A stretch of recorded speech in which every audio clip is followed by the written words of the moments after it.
Today I share with you Sutter's story and how our story began. In 1979, my older brother was born. He lived for 11 months. Then in 1987, my younger brother was born. He looked a lot like my older brother. And the doctors were concerned, and they knew that something was happening, but they didn't know what. Only 9 months later, my younger brother passed away, leaving our family with lots of answers during this difficult time. Fast forward many years later, I became pregnant with my first child, and I was worried that the same thing would happen to me. And as I talked to my mom, she told me not to worry about it. And so I tucked it in the back of my mind. As I gave birth to her, she was healthy. I then had 2 more pregnancies, a healthy baby boy and a healthy baby girl. And I didn't worry as much, thinking that something, whatever had happened, hadn't passed to me, or wouldn't happen to me. Later the same year that I had my 3rd child, my sister gave birth to a baby boy, and he looked a lot like my younger brother. And we worried that the same thing was now going to happen again, which it did. He lived just shy of 6 months of age, and it was hard for our whole family to grapple with the news and to see this happen again with no answers as to why or how as well. Later that summer, my husband and I were talking in our backyard about what had happened, and it was like we made a pact that day and someone heard it, because it was only a few months later that I became pregnant with my 2nd son. But we didn't know that it was a son at the time, of course. But later on, we found out that we were having a boy. But I wasn't super concerned, as I'd already had a healthy baby boy. But later in the pregnancy, there were some things in the scan that didn't look quite right with his head size. And as where I was at in the pregnancy, it was showing that it was smaller. So I started to be concerned that something might happen, but still not completely convinced that it would happen. As the pregnancy neared the end, I became on bed rest as I started into preterm labor. The only thing that would help at this point for me was to have complete bed rest and medication to prevent the delivery, preterm delivery. I was able to not have labor happen until after I was able to get off bed rest, when I was in a safe zone to have my son. When I had Sutter, I wasn't able to see him very well. And he also had some issues that required them to take him to the NICU. After he had them figured out in the NICU and I was able to get out of bed and come and go down to see him, I walked in and saw him, and he looked like my brothers. And my heart sank.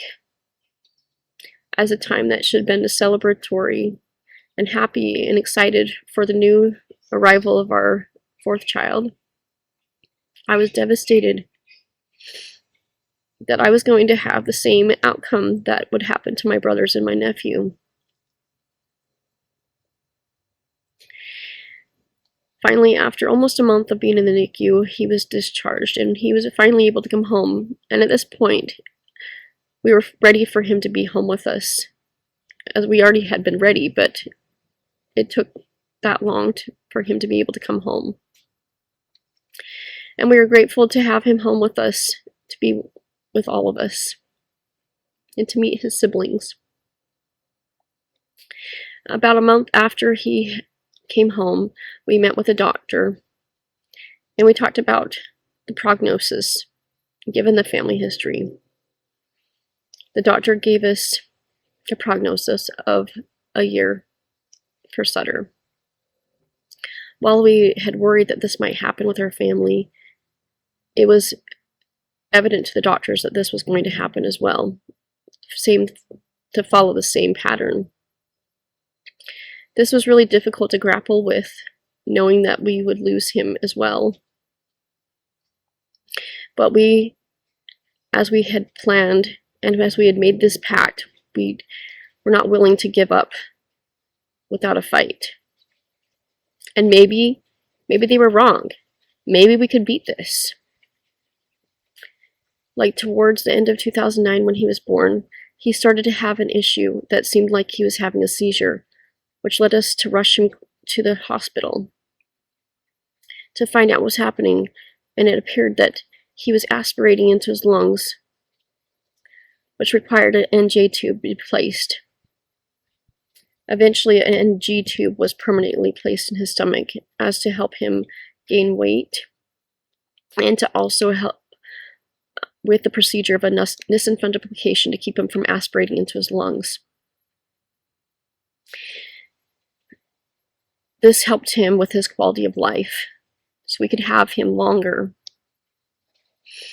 Towards the end of his first year, we thought maybe we'd beat the odds, especially when he finally had his first birthday, a milestone we thought we'd never have with him. But prior to his first birthday, his back was becoming more twisted with the scoliosis that he had. He went from a 50% curvature to 75% within a matter of a couple of months. And at this point, after he'd had his first birthday, we decided to go forward with this procedure and having a surgery with vector rods placed in his back to help straighten his back so that his lung wouldn't be crushed from the scoliosis. It wasn't very long after that his body continued to decline. And at 15 months of age, he passed away. Despite all of our efforts that we had done with him, and after 12 hospitalizations, he finally succumbed to whatever it was that the rest of my family and my brothers and my nephew had gone through. Despite all that Sutter had went through in his short 15 months of life, he was always happy. As often as he could, he would smile. And we loved that little boy. We loved him so, so much. Even though we did all we could, it wasn't enough.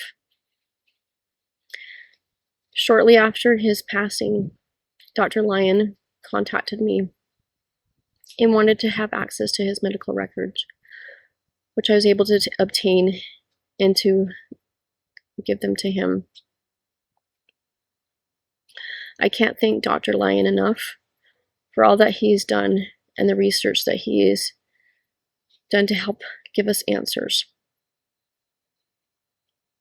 In June of 2011, right after the passing of my other sister's baby passing as well from the same thing,